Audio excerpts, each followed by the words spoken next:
Ecuador se enfrenta a una crisis multifacética en donde la violencia del narcotráfico se entrelaza con la política y la seguridad nacional. La respuesta del presidente Noboa y las acciones para restablecer la paz serán cruciales en los próximos días. La comunidad internacional observa atentamente mientras Ecuador busca soluciones efectivas para superar esta difícil situación.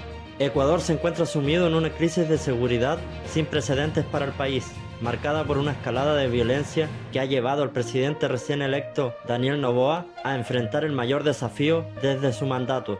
La raíz de esta crisis se vincula principalmente con la presencia del narcotráfico en el país, lo que ha desencadenado medidas drásticas por parte del gobierno para frenar la amenaza. La presencia de bandas de crimen organizado ha contribuido significativamente a la escalada de violencia, lo que de momento ha dejado 19 muertos según la consigna France 24. Según el Observatorio Ecuatoriano de Crimen Organizado, se estima que el país podría haber cerrado el 2023 con más de 7.000 homicidios, posicionándose entre los 3 países más violentos de América Latina.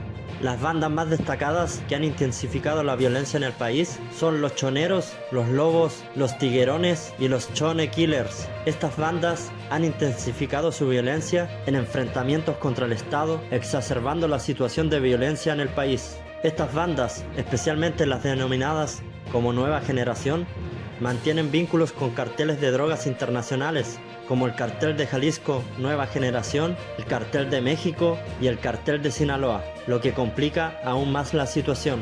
Ecuador se ha convertido en una pieza clave en la ruta del tráfico internacional de drogas, con aproximadamente un tercio de la cocaína colombiana pasando por el país antes de dirigirse a Norteamérica y Europa. Esto según el Departamento de Estados Unidos en el 2019. El asesinato del candidato presidencial Fernando Villavicencio en agosto del 2023 y otros atentados contra políticos destacan la gravedad de la situación. A esto se suma la militarización de la agenda pública electoral, lo que refleja la preocupación por la seguridad. A raíz de esto, el presidente Daniel Noboa ha enfrentado la crisis con medidas enfocadas en la economía y sobre todo en la seguridad, decretando la semana pasada estado de excepción en todo Ecuador.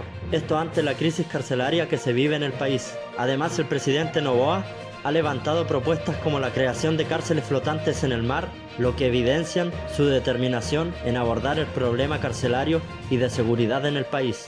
El punto de quiebre en el país comenzó con la fuga del líder de los choneros, alias Fito, el 7 de enero, lo cual desencadenó disturbios en varias cárceles, llevando al presidente Noboa a declarar el estado de excepción.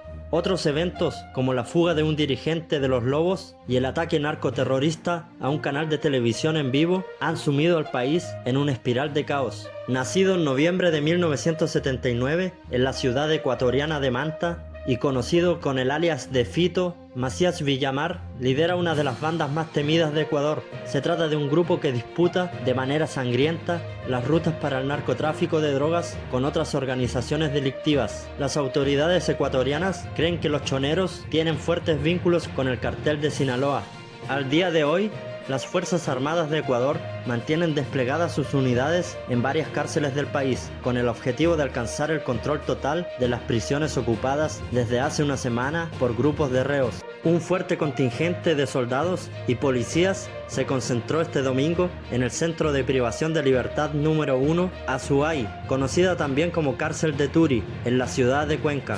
Esto para intervenir y recuperar el control de sus instalaciones. Carros de combate, vallas metálicas y decenas de efectivos participaron en esta intervención que alcanzó el sometimiento de los reos. También en la cárcel de Loja, la intervención ha sido contundente y han circulado imágenes en las que los militares izaban la bandera del país como símbolo de la recuperación del control en la cárcel de esa ciudad. Asimismo, en las redes sociales han circulado imágenes sobre la operación de intervención de militares y policías en la cárcel de la ciudad costera de Machala, la capital de la provincia del Oro, fronteriza con Perú. Este tipo de acciones de las fuerzas de seguridad también se ha informado en otros centros carcelarios, como Cañar y Tungurahua. Por la noche, el presidente Noboa confirmó que habían sido liberados todos los agentes penitenciarios y funcionarios administrativos que permanecían como rehenes en 7 cárceles ocupadas por reclusos amotinados a comienzos de esta semana. La violencia también se ha trasladado a las calles hasta hacer de Ecuador uno de los países más violentos del mundo, con 45 homicidios intencionales por cada 100.000 habitantes en el 2023.